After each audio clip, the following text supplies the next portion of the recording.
Good morning. Shri Swami Samarth. उन्हाळा खूप वाढलेला आहे म्हणून आईस्क्रीम खातच आजच्या ब्लॉगची सुरुवात केलेली आहे. मी गेले होते आज तुलसीबाग शॉपिंगसाठी, तर इथून मी जास्त काही खरेदी नाही केलं. इथं कॉटनचा एक टॉप आणलेला आहे आणि इथं एक आणलेला आहे, दोन असे टॉप आणलेले जीन्सवर घालायचे. त्यानंतर एक बेल्ट आणि थोडेसे इनर वगैरे आणले. त्यानंतर राणीसारखा ज्वेलर्स जे आहे ते तिथं गेले होते, तिथून एक सेट बघितला.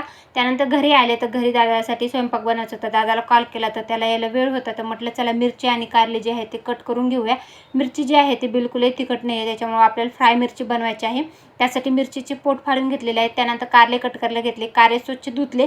मार्केटमधनं मी 1/2 किलो कारले आणले होते, त्याला छान असं स्वच्छ धुतलं आणि त्यानंतर जे आहे तर कारले 4 फोडीमध्ये कट करायला घेतले. त्यानंतर त्यातलं सगळं बी आणि गर जो असतो ना तो काढून टाकायचा, म्हणजे खाण्यामध्ये आपल्याला ते टचटच लागत नाही. आणि कारल्याची भाजी मी इतकी छान बनवते ना, तर दादा पण आवडीने खातो. पहिले तो कारल्याची भाजी खायचाच नाही, आता मस्त कारल्याची भाजी तो एन्जॉय करत असतो. तर मस्त असे कारले कट करून घेतले. कढईमध्ये तेल घातलं आणि कारले छान असे फ्राय केले आणि त्यानंतर आपली कारल्याची भाजी बनवून घेतली, मिरची पण बनवून घेतली. आणि त्याची रेसिपी जी आहे ती आपले रेसिपी चॅनल आहे, त्याच्यासोबत इंस्टाग्राम चॅनल पेज जे आहे त्यावर अपलोड केलेले आहे, तिथून तुम्ही चेकआउट करा. कारले अशा प्रकारे बनवून कट करून घेतले होते आणि अशा प्रकारे मिरची कट करून घेतली. ते दोन्ही बनवून तयार झालं. त्यानंतर चपात्या बनवून घेतल्या.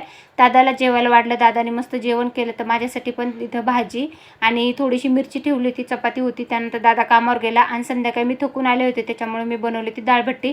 तर मग वरण भात डाळभट्टी असा बेत होता. तर आजचा हा सगळं डेली रुटीन होता माझा. तर व्हिडिओ कसा वाटला कमेंटमध्ये नक्की सांगा. व्हिडिओ आवडला असेल तर लाईक करायला विसरू नका.